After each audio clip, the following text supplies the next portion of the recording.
Thank you very much, Adam. Good evening, everyone. To all of you here in the audience, it's great to see you all. And to all those watching online, it promises, I hope, to be a lively evening as we discuss an issue the World Economic Forum, no less, believes is one of the great challenges of our time, up there with terrorism and poor governance, namely misinformation or fake news.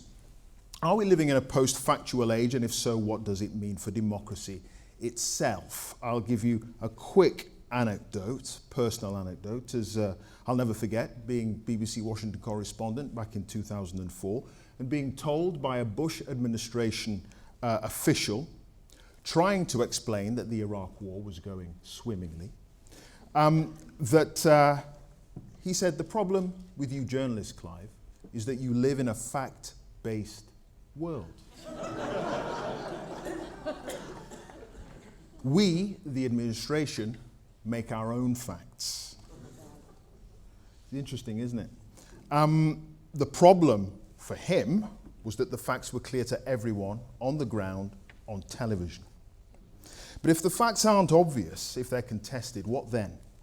And can lies be facts? Are all facts just interpretation? Well, we've got a fantastic panel here to discuss all of this.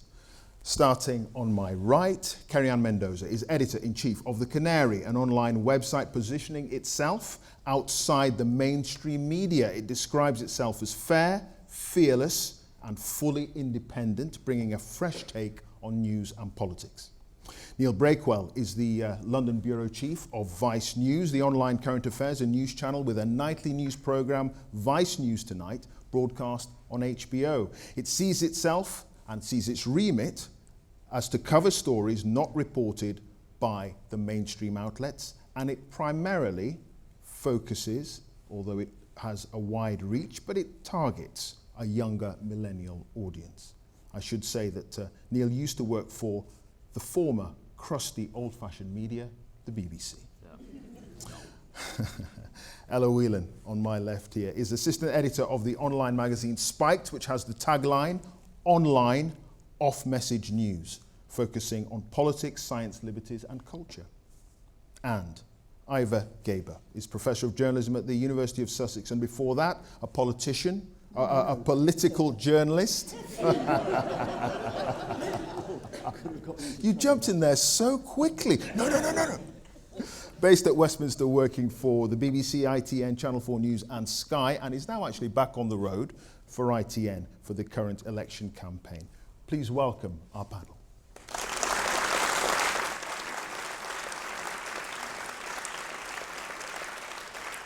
Now, as Adam indicated, we want all of those watching the conversation to join in.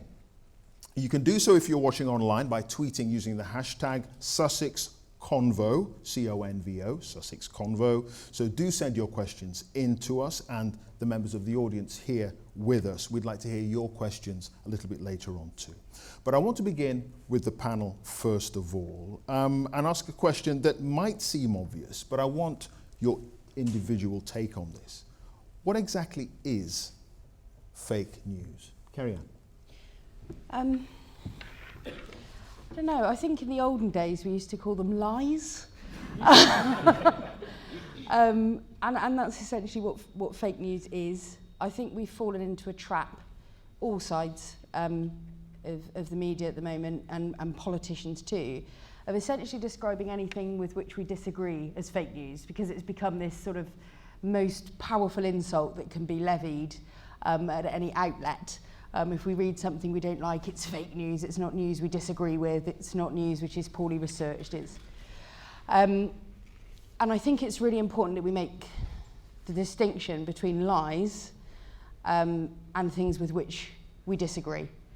It's a very important caveat. I know we had a discussion in our newsroom when fake news became this sort of buzzword. It seemed like anyone who put fake news in the title of an article, everyone was flocking to it. And we took an editorial decision to use it infrequently and with appropriate evidence for the assertion.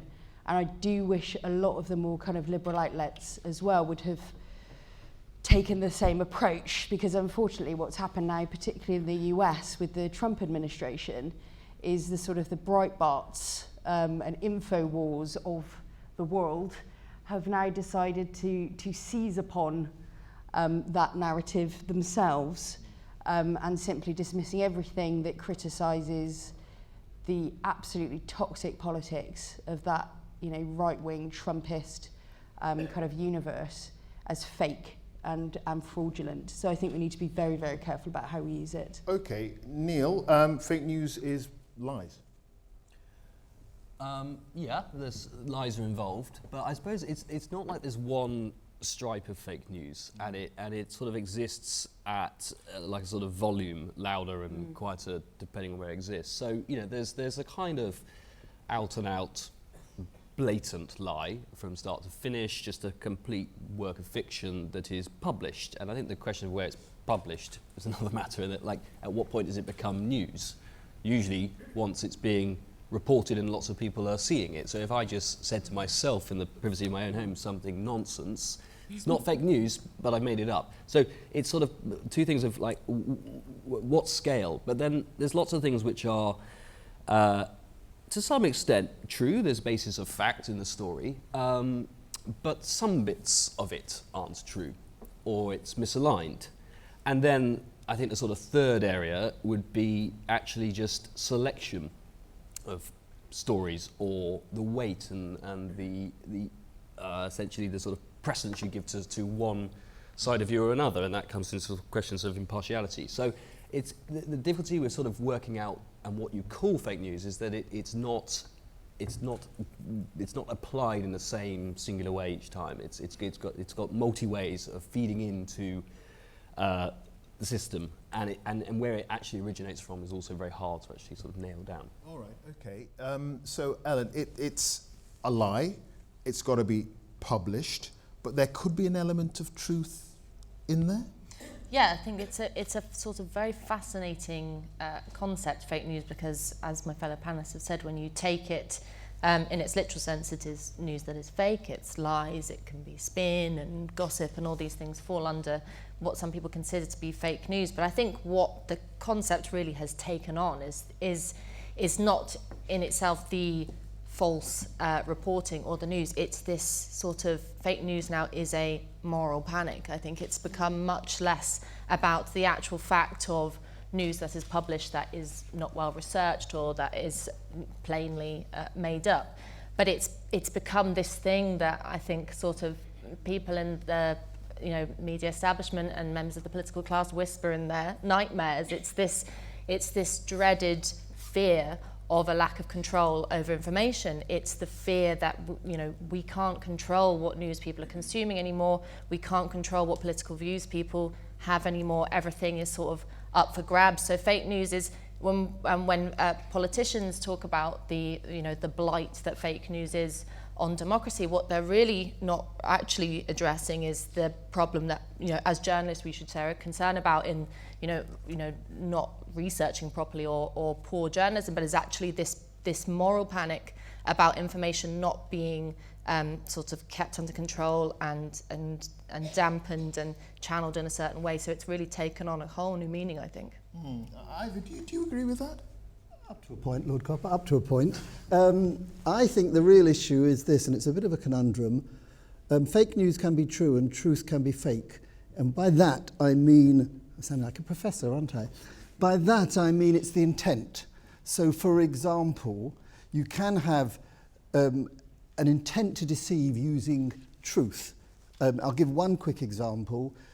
The UK sends £350 million to the EU every week. Actually, that can be interpreted as true, because that is the UK. That was how much the UK owes the EU every week. What it neglects to say is we get 100 million back.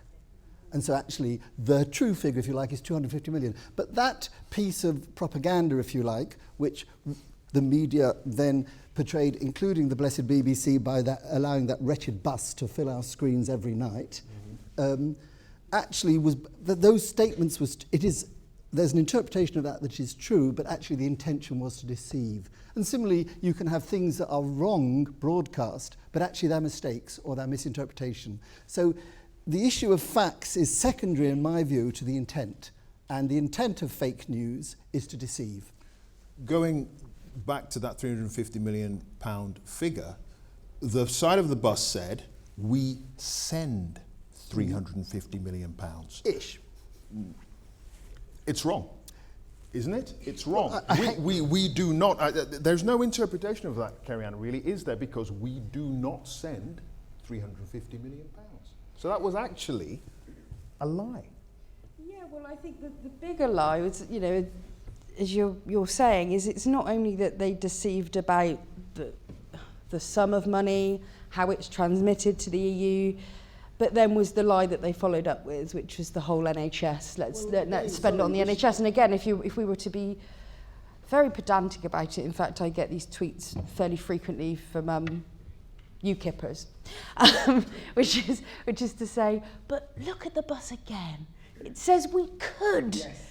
We could spend, and you know, come on, guys, semantics. You know, everyone's reading that bus thinking there was a promise, and certainly the way that promise was then discussed by the likes of Boris Johnson, Nigel Farage, more important in Boris Johnson's case because he could have been in a position to fulfil that promise. Nigel Farage was never going to be.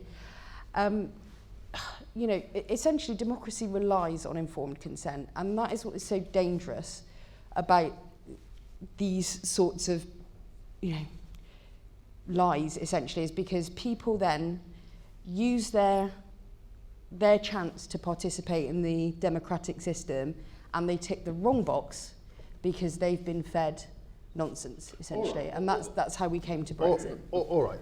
Well, the point I would make is that those that would have maybe, you know, if a bit of the Today programme on Newsnight had actually, which I'm sure they try to do in various forms, take that 350 million quid figure and properly explain that it's not quite that much going over and that some of it comes back. The truth is that the sort of number of people that actually hear that proper analysis of that information compared to the number of people that were broadly sort of rather sort of Eurosceptic, and a lot of their friends may have been, and therefore what they actually see in their newsfeed, which is where they get their news from, is not just dipping into that 1 Minute Today programme, or if we assume that they do it accurately, is to just see this sort of floating image of the bus go past in their feed. So it's not as if someone just points this out, it'll all be solved. If now people's news experience is actually surrounded by broadly their sort of opinions that is reflected back at them. And so, to extent, mainstream media, we are sort of minnows in the stream of news that people receive. The mainstream media, by which I mean, it's not people's experience of what they actually see. And they will have seen 350 quid, you can spend it on the NHS. That for them would be better. 350 million quid. Diane Abbott here. But Ellen, is any of this new? I mean, I started with an anecdote from 2004, and I think there may be a perception out there that all this has come in with, you know, Brexit and Donald Trump and whatever. How new is this phenomenon? It's not new at all, actually. We've had. I'm delighted that the bus has come up because, for me, it was sort of fascinating because politicians have told, you know, incredibly worse lies in the past, have a history of spin, of propaganda, of outright telling falsehoods. So this bus was not anything new. It was not sort of the explosion of this new phenomenon of fake news. And you can take it right back to, you know, one of Spite's kind of political heroes, John Wilkes, in the 18th century, purposefully produced fake news because he was trying to rankle the establishment and fought for the right to report on what was going on in Parliament. It was a very important tussle with who has control over the news, who has control over what the public consumes. And what the panic about the bus and about UKIP's intervention into the Brexit discussion really revealed to me, which was much more fearful and much more dangerous than, you know, really people reading a slogan that's put on the side of a bus. There's been plenty of terrible slogans on the sides of buses. Was the reaction to it, because what the reaction was really, to kind of paraphrase, is these idiots out there, these sort of Brexit voting plebs who are eating this news from Nigel Farage, who are just consuming this information and are going to feed that misinformation into their decision at the ballot box. And now that is just such a low view and such a patronising view of the public. And really what the discussion after around Brexit and after the kind of fury over the bus really revealed is how low and how kind of distrusting we are, how low our view is of the public's ability to interpret, to be kind of skeptical of news, to make their own decisions, political decisions. And you know, the idea that the public just sort of consume news and regurgitate that, it has never been true and is not true now. You know, you don't need a PhD in journalism to understand that what Farage puts on the side of the bus may not be true. But Ivor, it's also a reflection, isn't it, of the distrust that the public has for the so-called established media, the old media. You know, because people are desperate for news, information that is coming from a source that they believe is more credible than what they've had, which is the established media.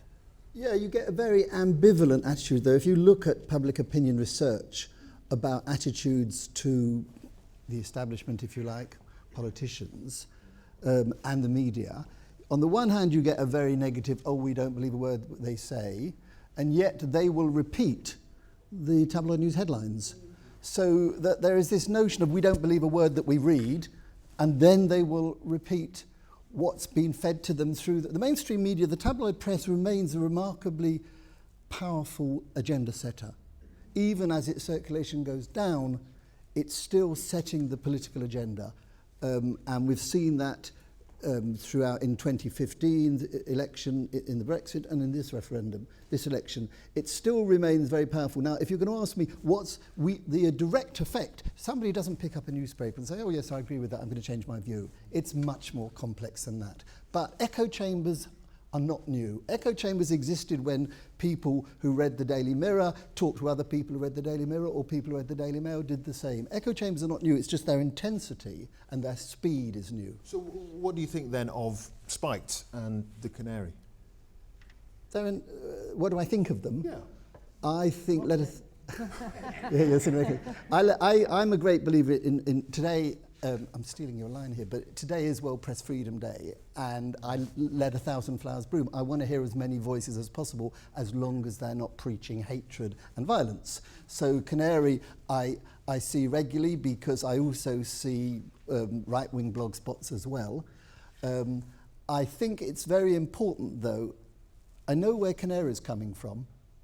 And I know where, for example, there's a famous blog, Order, which is Guido Fawkes's book. I know where that's coming from. I'm a little unsure where Spiked is coming from. So and I know where the BBC is coming from. So I think it's terribly important in an online environment where we can't go into a newsagent and buy the shop to have transparency in our news sources. Okay, you know where it's coming from, but you are a professor of journalism. I mean, the truth is that most people, A, don't know, and B, don't really care whether what they're reading is what the source of that is. And sometimes it's stuff that may have come originally actually from a sort of the mainstream media and been reprocessed and put back out.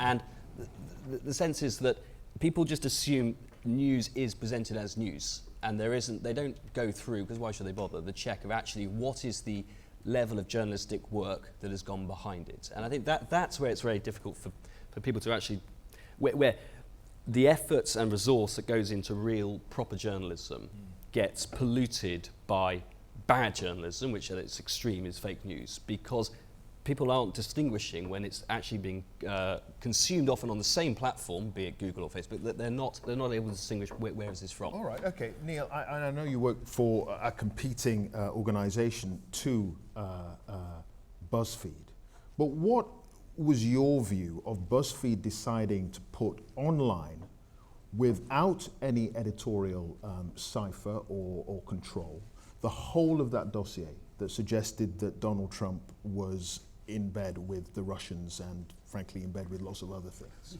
It's tricky. I've got some sympathy for the calculations that they make, which is that this is a document that's being discussed by the people in power, that is in the possession of all of the media, and it's a live political debate that is ongoing to which has huge consequences to the voters and the public. And the only people not getting a glimpse of this stuff at the moment to try and get some workings out themselves of where the debate is going is the public. But they could have put it out there, having gone through it, Yeah, and taken out the stuff that was clearly, obviously unverifiable. And I think that's where I would land. That actually you shouldn't be in the act of just publishing. Yeah, it does. It does. But I think where there is, they allowed themselves it to be a question. I don't think there's many journalists that didn't actually sort of sit there for quite a bit of time thinking, would I, wouldn't I? They were very. I think what they tried to do about it was to say, we cannot verify this, but it's being spoken about a lot. Over to you guys. And I think it's sort of forced. The problem is journalists are now increasingly sort of forced to think this will arrive in the public domain, come what may. We know BuzzFeed are a business. I'm sure they got a lot of hits out of it. You can see the pressures to actually sort of just put stuff into the public is increasingly hot on broadcasters. The thing is, though, our job is to resist those pressures. That's why we, the Canary, we've got a 6-gate editorial process that we have to go through for each story.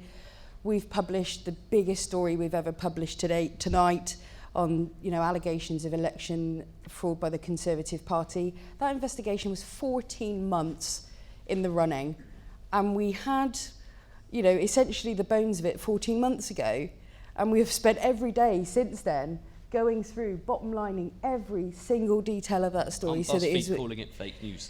No, not that story. It's a different story. But BuzzFeed attack us for fake news on a fairly regular basis. But what I wanted to know, it absolutely wasn't. Right. We're issuing a rebuttal on that. Right. The point is, though, I actually think the worst thing that BuzzFeed is doing right now is not that classified story. It's the fact that they are actually suing the Press Gazette to gain the identity of an anonymous source that had worked for them and made negative comments about BuzzFeed. And now I think as journalists on World Press Freedom Day, if we can't agree that pressurising news outlets to give up the identities of anonymous sources is wrong, there's something wrong with this. I'm going to have to come in there because BuzzFeed aren't here to defend themselves.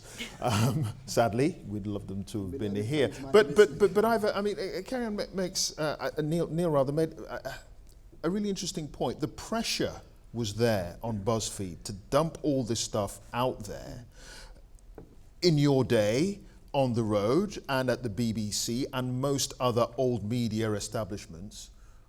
If we couldn't verify something, we wouldn't put any of it out there. Yeah, but BuzzFeed went completely the other way. Well, I'll make 2 observations. Firstly, the BBC and the public service broadcasters, for that matter, ITN and Sky, are not really in the business of, well, they didn't used to be in the business of scoops and exclusives. We saw ourselves as slightly pretentiously the journal of record, this is what happened today, and scoops were what newspapers did, because public service broadcasters felt then, and hopefully feel now, that that's not quite their business. It's different for different departments of the BBC. So that's my first observation. Secondly, I think you're being a bit harsh on BuzzFeed because it was published elsewhere, and it was, I hate the phrase public interest because everybody uses it, but this was the president, I'm trying to remember if he was the president by then, I think it was, or president-elect, but anyway, he was an important man, and these were very serious allegations. So would I have made that decision? I don't know. But we're in a different climate here where it's intensely competitive, and an organisation like BuzzFeed lives or dies by its hits, as does Vice News, I guess. Less so Canary, presumably in the Spike, because you've both got a political motivation. But we have membership donations as well, which Well, that's the point that I'm going to come to, Carrie-Anne. You get your revenue from people clicking.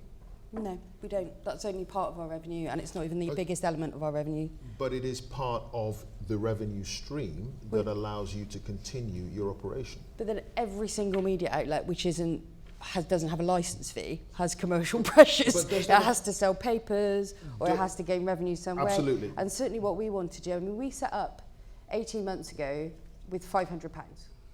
We had no external investment, we had no government grant. We set up completely independently of all of those things. And since then, one of our main revenue streams is actually people who read the Canary day in, day out and say, do you know what, we're going to put our hand in our pocket and give you a couple of pounds a month to help you along the way. And when you've got several thousands of people doing that, it essentially helps bootstrap, I think, editorial integrity, because you know that actually we're not dependent on advertising revenue, and over time we'll become less and less and less dependent on advertising revenue. It doesn't have the opposite effect on editorial control, in that you have to put up a headline there that is going to grab someone so that they click. No, I think the thing that people don't understand, I think maybe who don't work in online media, is essentially every story is a front page.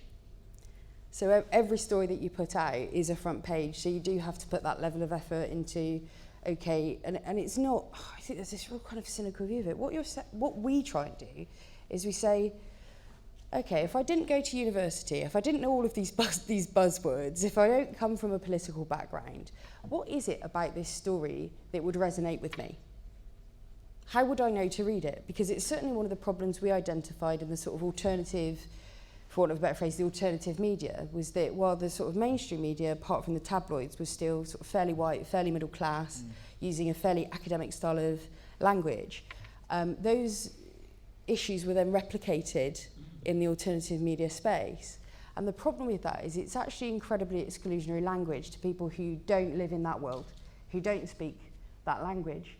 And what we wanted to be able to do was reach those people, because do you know what? There are currently outlets that are speaking to those people every day, and they're called the Daily Mail, the Sun, the Daily Express, the Star. And so our question was, well, how do you get a progressive message to those audiences? Like, how do we speak in a language that doesn't sound stuffy, Daily academic? Mail readers are not reading the Canary, are they? I mean, you obviously do still We don't have to get their literal readers. We've actually reached a hell of a lot of people. We've reached already around 60 million people, so we're doing quite well. It's a much more fragmented media market, and you have a slice of that, and that's certainly important for your readers and the people who click on your website. Ellen, I mean, do you believe, as Kerry-Ann is suggesting, that pressure for those websites that are out there that do rely on people clicking in order to get revenue, that pressure doesn't affect the editorial line of the website? I think it's just, anyone can know that there is a difference between something which is, the word is clickbait, which is solely searching for clicks for what's called going viral, which tends to be gossip or tends to be sort of salacious things, which I think has a very I think it has a place in news, gossip, and I'm a big fan of, this is terrible to say as a journalist perhaps, but I'm a fan of gossip as long as it's understood to be gossip. But you know, publications work on the basis of their reputation. And what I really mean by that is they work on the basis of what the public thinks of them, of what they are known to be. And so at Spiked, we have a very solid editorial line, and we have, you know, put politics to the forefront of all of our articles, and that's what gains us our audience, because people come to us for solid political analysis. But what's really kind of the sort of almost, dare I say it, the elephant in the room here is what we're really talking about in terms of the dangers of clickbait, the dangers of editorial lines being compromised for commercial gain, is that that can somehow hamper what the public consumes. And really the answer to that from many of those who are concerned about fake news is to clamp down on what can be published. So the BuzzFeed thing for us was, as fellow journalists, we thought it was very disappointing that BuzzFeed chose to, and it's attempting to be a reputable news source, chose to publish things that it knew wasn't verifiable, it knew was salacious. So that, in terms of, you can very much condemn that level of journalism and say, guys, you really dropped the ball here. But I would actually absolutely defend, you know, to the death, it's right to publish it. That's the difference. It's fake news. There's nothing gratuitously good about telling lies. What is good and beneficial is that those lies are free to be told. Right. Okay. Let's go to the audience now. Paul, I think, is up there and has a question for us. There you are. Opinion varies on how far newspapers, which are regulated, will affect the outcome of elections. But do you agree that the unregulated social media will have more effect? Neil. I mean, I think it's different in this country to the States, for example, because I think the papers actually go pretty viral now as well, they're incredibly political. So, and they have websites. And the Daily Mail is a huge online presence, and so and obviously they're slightly different mode to the paper. Look, I think election. Who would have thought we'd be looking at the outcome of this election as the polls look like it's going to be a sort of landslide of May compared to 2 years ago, and so I think there's sort of bigger shifts than someone suddenly working out a very slick online campaign to have, I think it's probably more something to do with Jeremy Corbyn being the leader of the Labour Party, which is why the election is looking like it's going to unfold as it does. So I don't know. I think they're not central to outcomes of election, but how close? If it's close, yeah. But if it's close, but it doesn't potentially look as if it's going to be, Ellen. This is a kind of the new thing that we have now, social media, that this new technology where everybody can have an opinion about about a political process. Everyone can have a say in elections, in referendums, and that's surely a good thing, because more opinions and more voices is always beneficial. But this sort of the fear of how social media affects elections, this was voiced in terms of, did Twitter make Trump happen? Did Twitter make Brexit happen? These were things that were sort of, again, it was a panic about who has control over the political discussion, who is able to maneuver the message. And if you have anybody talking on Twitter and anybody with the possibility to have their tweet go viral, then obviously that's sort of fearful for politicians, because the wrong thing, in their opinion, can get out. But, the Twitter is a great sort of, it's terrible in some ways in terms of people can spend endless hours on it talking absolute rubbish, in my opinion. But the great thing about it is that it democratizes news to a certain regulation extent. is a bad idea. Absolutely. If there's All right. one thing Okay. Spike stands for, it's for the absolute freedom of speech and absolute freedom of the press. Ivor, do you think regulation is the issue? Well, no. First, let me pick up, Paul said our newspapers are regulated. They're not really. Broadcasting is regulated, but not newspapers. But let me come to the main point. I don't disagree with what's been said, but I think I've done some research on the impact of social media on political voting. I think, the answer is not much, but in terms of people's consuming political news. But the big impact looks like the elephant in the room. You said the elephant in the room. The elephant in the room is the way that social media can be and is being used for advertising purposes. The Conservatives spent in the 2015 election millions on brilliant use of targeted Facebook ads, messages, videos. They're doing it again.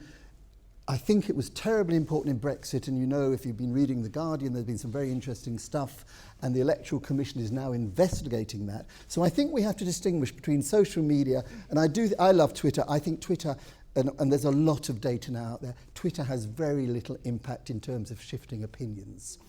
And obviously it's not an advertising-free zone, but it cannot compete with Facebook. And Facebook is a brilliant device for political campaigners rather than journalists. We did ask Facebook, by the way, and Google and some of the other big internet giants to give their opinion and be involved, but they didn't want to. Just very quickly, get in touch. It's just interesting because it strikes me that this is what you've said there about the kind of the thing about advertising being dangerous is very much the same. Or that that advertising is something that influences people, whether that be for good or bad, during elections. That it's this kind of very strong force.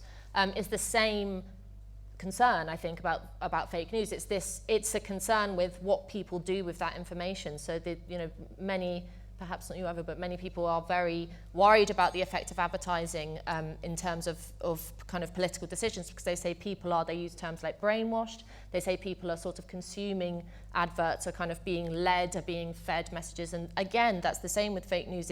It's a complete removal of people's individual political agency. It's a complete removal of the idea that someone can watch this very flashy, political advert and have all their sort of critical capabilities removed. Of course, that doesn't happen. People, people have always been able to look beyond a message to consider a message to perhaps believe in it if it's very effective. But the point is, it's that the decision is within that person's individual capabilities, not some kind of magic power of making people to switch off their brains, really. Okay, Kerry-Ann, would it help people to deal, the public to deal with whatever fake news or stories that with a veracity that is difficult to pin down? Would it help if there was, alongside on the internet, a website where you could check stuff? So this whole idea from the founder of Wikipedia, for instance, of a website that people can click on and actually cross-check things. The thing with that is, though, who watches the watchers? Who regulates that website? Who's the Ministry of Truth? In this situation, we already have an abundance of high-quality fact-checking websites. I use them like the likes of Snopes and others. I use one of the things that we do at the Canary, because we're conscious one of the benefits of online journalism is that you can link to source. So actually everything's hyperlinked, so you don't have to believe us. You can go and click through, read the report yourself. And we do make an effort every time as well to use primary sources rather than quoting other media outlets, so that actually you can have a longer read if you're sitting in the bath and have the time. That would be my preferred approach. I think we can even start this sooner at the level of childhood in schools. I think it's a scandal that we don't kind of get into critical thinking until university level. I think if we were teaching at primary school and secondary level, critical thinking, essay writing, the picking apart of ideas, I think that is really where we should be investing the time and money on this issue, is actually creating a level of public literacy, actually, which has us as canny readers, canny listeners, so that whether it's politicians or media outlets or whoever else is trying to sell us an idea or a view, that we can actually come back with that robustly. Okay, but the Canary, makes a point of saying that it puts news out there that other people, aren't reporting. Could that be interpreted by some people as the Canary putting out their alternative news, alternative facts? Well, everyone's got an opinion, so I'm sure they're welcome to it if that's their view. I'd ask them to evidence it. I think what we focus on is not just alternatives, so we're not contrarians, just saying, well, we're going to say something different. What we focus on is the underreported, unreported and misreported stories. That's our focus. So you say, okay, we'll look at this, and actually, people say, what are our most read stories from the last year? Well, one was on the privatisation of the land registry. That was one of our most popular stories last year because people suddenly realised how important this land registry was. And that was great for us because actually we're helping advance a policy debate. We're not going, doing gossip or look at Kim Kardashian's new lipstick. We're actually saying, let's break open this policy which could affect us all and look at how it affects us. Right. Same with WASPy women on pensions. There's a great level of interest in that. So that's where we come from, is how can we advance the policy debate. That sounds all great, Neil, doesn't it? That sounds all fine. Yet, there are a lot of people out there who are very worried, who are very concerned about this space, the internet, with all this plethora of stuff that's on there that is difficult in some respects to pin down in terms of the truthfulness of what people are reading. Yeah, but I sort of circle back to that point I made about that people aren't knowing where their news is coming from. And that is a responsibility of the sort of platform that publish to make sure that they're not... it is Facebook that's saying this is news. And they are actually offering this stuff because they get ad money from it and it arrives there. They don't really care, frankly, whether it's money from Channel 4 news videos or whether it's from some complete loon. As long as they're getting loads of hits from it, it's Facebook that profits from it. And I think that if that was filtered out more by the platforms that say, it's not to say it can't be published somewhere, but to actually sort of lump it as news and present it as such, I think there needs to be a sort of clearer way of where is this stuff come from. And I think that would give people slightly more confidence in when they see stuff as presented as news, that actually behind that has had actual proper journalistic work done, and that's expensive. And the difficulty for lots of news outlets that make stuff and publish it on these platforms, because it is a big audience there, is they just don't get the money from it that they probably should. All right, okay. Let's open it out to the audience now. Gentleman over there on my left. And if you could just give us your name and where you're from, please, thank you. My name's Adrian Greeman. I'm from Tooting. My real question here is surely the biggest fake news is that we live in any kind of a free society at all, or there is something called democracy where we all get a choice about what happens in the world. It's run by big money, it's run by capitalism. This question, which comes down to should we have communism perhaps, will never get discussed. It never gets talked about. You can have all kinds of partial freedoms and partial discussions, but the really big questions, and that about communism and so on, will never get talked about. And that's why people are beginning to wake up to the fact that they live in something which isn't freedom, and they've spotted that what they've been fed for decades is actually fake news. Ellen. I mean, I think in part you're right, because we, at the moment, though I've spiked and I would very much like to have a truly free society, we do not have a free press. We do not have absolute freedom of speech in the UK. With the Leveson Inquiry, Investigative Powers Act, now the suggested Espionage Act, the newspapers, and press freedom is completely under threat, to the point of real panic among journalists at Spiked and our fellow journalists and other publications. It is our ability to say what we want, to kind of have freedom of speech, is very much under attack. So you're certainly right there. There has been a shift though, and in terms of public engagement with wanting that freedom, with wanting democracy. Brexit was that, in my opinion, writ large. It was the demand for more democracy. And when in relation to news and to press freedom, there is a kind of, when I argue that it's good to have a healthy skepticism, having a real kind of cynicism about news and about publications isn't beneficial, because that means that as journalists and as publications we're doing something wrong. And like my fellow panelists have said, it's incumbent upon journalists and people who are in the business of producing news to do that well, and to do that well is to be in the pursuit of truth. But there is a public and a kind of political demand among the public for more information, for more democracy, right, for more control over these things which were previously over there. Okay, Ivor, do you believe that we live in with a media that is essentially broken?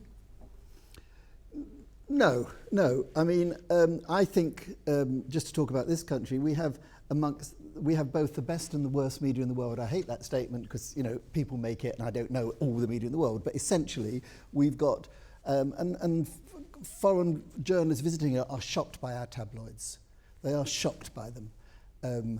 And on the other hand, we have, I don't know any other country in the world that has 5 national quality dailies. I include the Independent because they've got a very good website.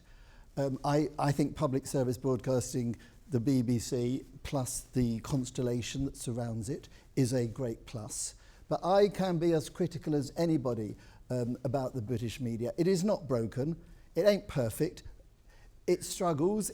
There are issues. But can I just make the point that I've worked in many countries around the world which capitalist and non-capitalist alike, and the temptation for governments when they get in power to seize control of the media is overwhelming.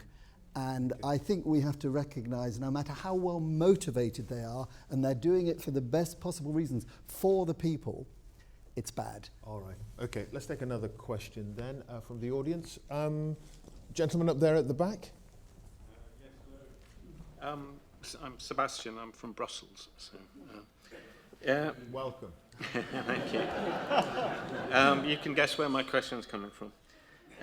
In order to be able to debunk lies and bust myths on a complex issue like Brexit, journalists themselves really need a deep level of expertise to be able to do this. Do you think the BBC has the requisite level in order to challenge the false statements, or at least had it at the time of the referendum? And secondly, was fear of licence fee review a factor in the BBC's approach to Brexit, which I think was quite soft? Okay. Neil, I'm going to start with you. on this one because you used to work for Newsnight. Yeah. I just wonder if you could address those look, points. there's some real problems that. Yeah, you're right. I was still at Newsnight at the time of the Brexit referendum, so we went through that sort of fun.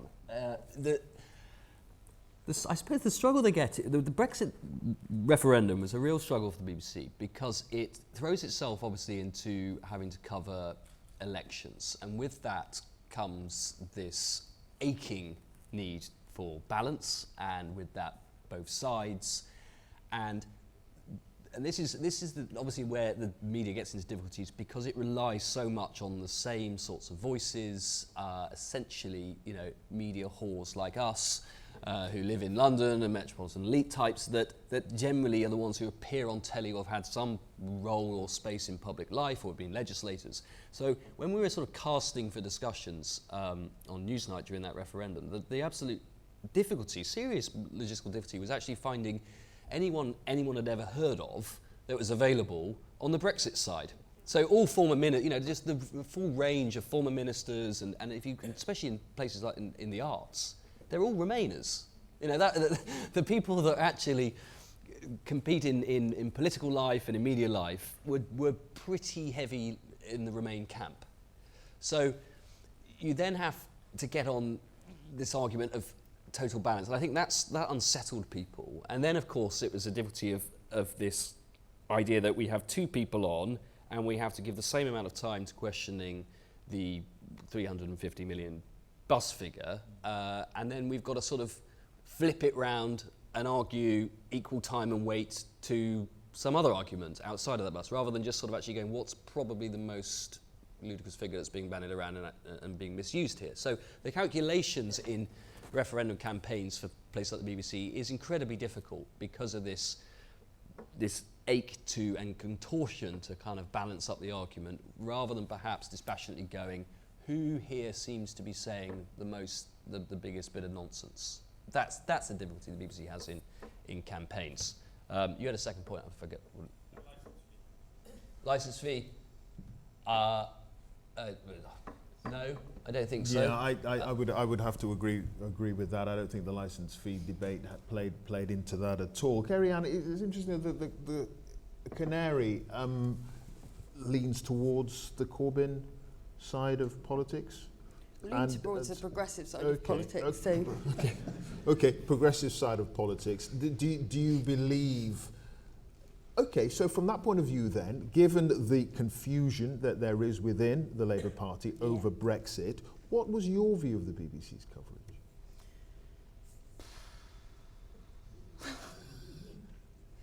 I think actually the BBC's Brexit coverage was some of the best reporting they've done, actually. We weren't attacking the BBC over its Brexit coverage, and as you know, we're fairly commonly having a pop at the BBC. And I do think the BBC's role is different from other outlets. The BBC is a public broadcaster. We're all paying our licence fee. There is a greater need to find impartiality. I think where the BBC falls down sometimes is that the truth isn't impartial. And I think there's a real danger when you have this kind of obsession with impartiality, that you actually do a disservice to truth. If you've got climate change, for example, and you give equal time to someone representing 1% of climate scientists, who think it doesn't exist, where there's 99% who do, I think you actually then distort the issue, and you leave people with the impression that it's a 50-50 scenario and not a 99% to 1%. Scenario. And I think that was a little bit of a problem, I think, during the Brexit debate, because you say when there were just outright fibs being told by both sides, that whole EU referendum became so hyper-partisan that it was difficult to cut through on both sides. There were ludicrous figures banging about. Ivor? Yeah, well, until its demise, I was what was called an independent editorial advisor to the BBC Trust, advising on complaints. Balance doesn't occur anywhere in the editorial guidelines for the very reason that you're pointing out. Ban it, and that was the problem for me with the BBC coverage, what we call false equivalence. Balance can be very misleading. There aren't always two sides, and sometimes there are many sides. But constructive or the disappointing constructive point. The BBC had a way out of this problem. They had a very good operation which is still going called Reality Check, their own fact-checking service. In my view, they did have to try and give equal time, not necessarily balance, to both sides. But then I think, and this is perhaps a lesson for the current campaign, they should give almost equal prominence to, but just to take the 350 million, I'm not going to go over that, but BBC Reality Check says that actually the real figure is this. And I think that's what a public service broadcaster can do. But you can't do that after every single interview. And the Reality Check segment was there. Very well hidden. Very well hidden. How many times did you see it on the 10? Okay, you might have seen it on Newsnight. You might have seen it on BBC News Online, but on the big shows, it played a very small role. And that was the disappointment, because it's a very good operation. Sure. Okay, another question, please. From the audience. Yes, you over there. Hello, I'm Hannah Robbins from Sussex.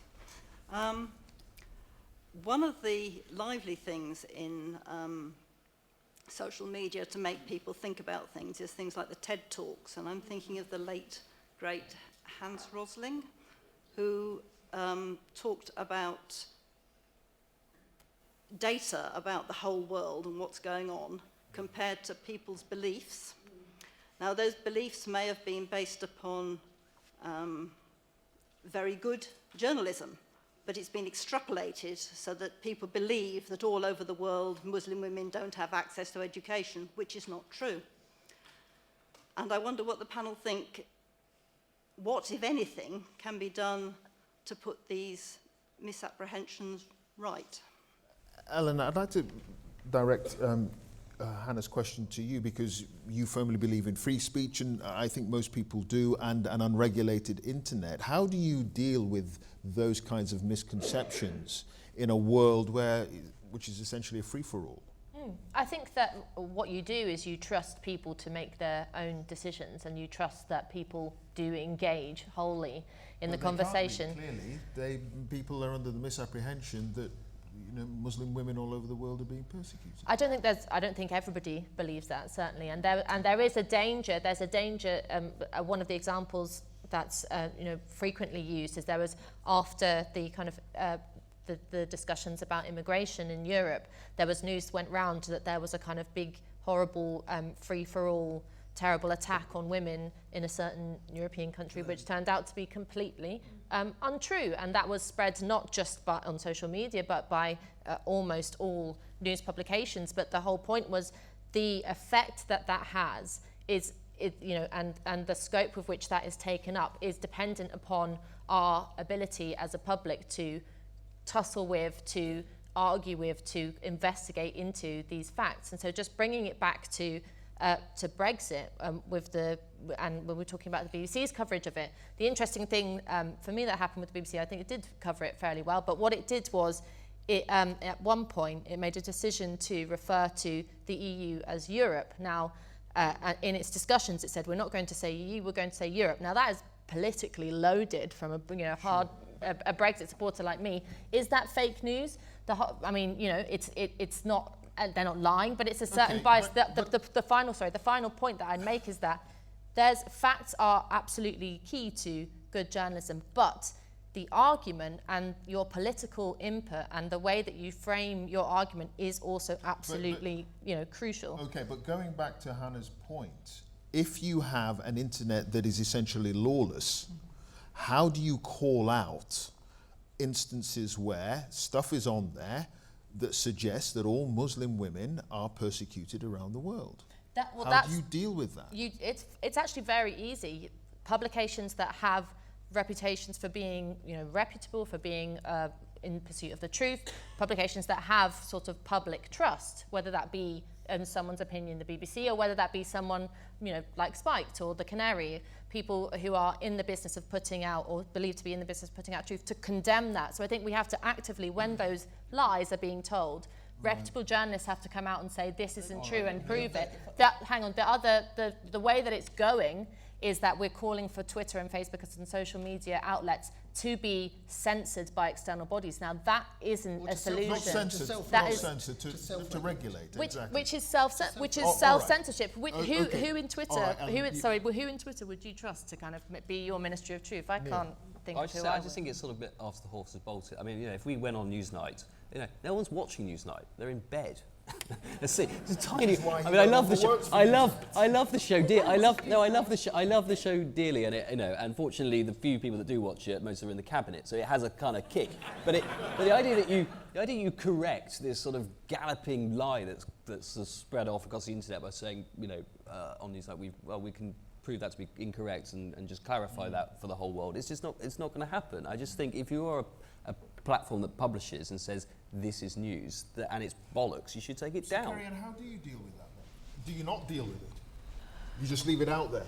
These misconceptions, these lies, the fake news, you just leave it out there and you hope that the public know where to go to get the facts? No, I think plurality is really important. I think, that's certainly what us and Spiked have in common. In particular, is about saying, look, we do have a media in this country, whether you like it or not. It's simply a fact that a significant chunk of it is owned by like 6 rich white guys, and they don't own it because the kindness of their hearts. They own it because they want a political outlet. They want to have influence over people's views and opinions. I think one of the most insidious, I think it was a really interesting study that you probably saw, which was around people's estimates of how much of the welfare bill went on job seekers allowance, went on the unemployed. And it was, the public said 30%. The truth is 3%. How did they come up with that opinion? Well, unfortunately, we do have a largely conservative media, which is down on the welfare state, particularly the element of it which helps working class people to live and fulfill their ambitions in life. And so they make out as if it is this crushing amount of money. And I think how you counter that is firstly, you create a plurality of voices in the media, and that's certainly what we're trying to do at the Canary. It's what others are doing elsewhere. Thanks, Carrie Ann. Absolutely critical. Is that the original sin that we're talking about here? That you have an established media landscape that most people tune into or are involved with that is owned by a small section of society? Well, yes, but all of the legitimate authoritative research shows that overwhelmingly, when you say to people, when you want to know what's happening, which is the source you turn to most often and which do you trust the most often, you'll be pleased to know, Clive, the BBC overwhelmingly dominates the media landscape in terms of people turning to it and trusting it, and trust is important, which is why the media landscape in general is less unhealthy here than it is elsewhere. I'm preaching for public service broadcasting because it is in peril. There are forces gathering that would like to see public service broadcasting, and the BBC in particular, undermined. And even though I am a critic of the BBC in many ways, I will defend it to the death. Not quite to the death. I will defend it as much as I could.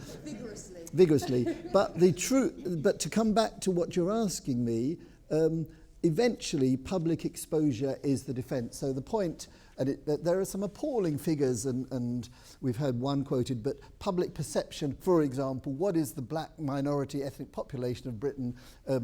Opinion polls show people think it's 30%, where actually it's 8%. And all of these factors, and if you look at the roots of where these misbeliefs, they all tend to follow in the same direction of the right-wing tabloid agenda, I hate to say, but it's a fact. Okay. I think we're going to draw it to a... I mean, this... You're going to have to be quick, very, very quick. Wow. Make it speedy, please. Oh, Petrarch, Italian, Renaissance, proto-humanist sage, famously said, humankind is its own worst enemy. Well, fake news, it's everywhere, isn't it?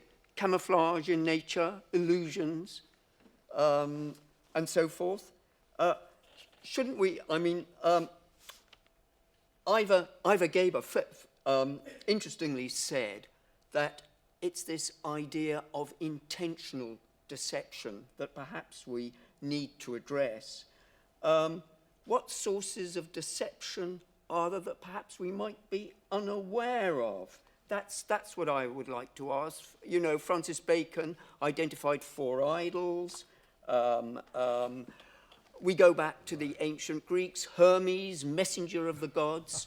By understanding how we deceived, we become wise. Right. Okay. Just to round up, if I may, Einstein's polymath, Oh, you're no so less a voice than Einstein polymath, read German philosophy steeped in ancient Greek thought, and what did he say? The problems that exist today can't be solved by the level of thinking that created them. But where in the media do we hear about this level of thinking? All right. Now, that's just my punchline, Clive. My punchline, okay? People like Donald Trump and Theresa May pride themselves on their confidence. But there's a saying, isn't there? Confidence is what one has when one doesn't understand the problem. Right. Okay, I'm going to end it there. Thank you very, very much indeed. I just want a very, very quick question to all of you in the audience here. How many of you actually believe that fake news is a real problem and is in fact corrosive of democracy? Okay, so I'd say a majority on this side, a majority there, and a majority, and those who don't believe it is the kind of issue that we should be worrying about. Okay. Well, I think you asked the question the wrong way round. Don't start talking about Plutarch. I really don't want to know. All right. Is it worse than it's ever been? Possibly because of social media, but not really. Right. All right. Okay. And you know what? I'm going to end it there. To our guests, Kerry-Ann, Neil, Ellen, and Ivor, and to you for being with us here tonight, and to all those who watched us online as well. Thanks to you all. Thank you.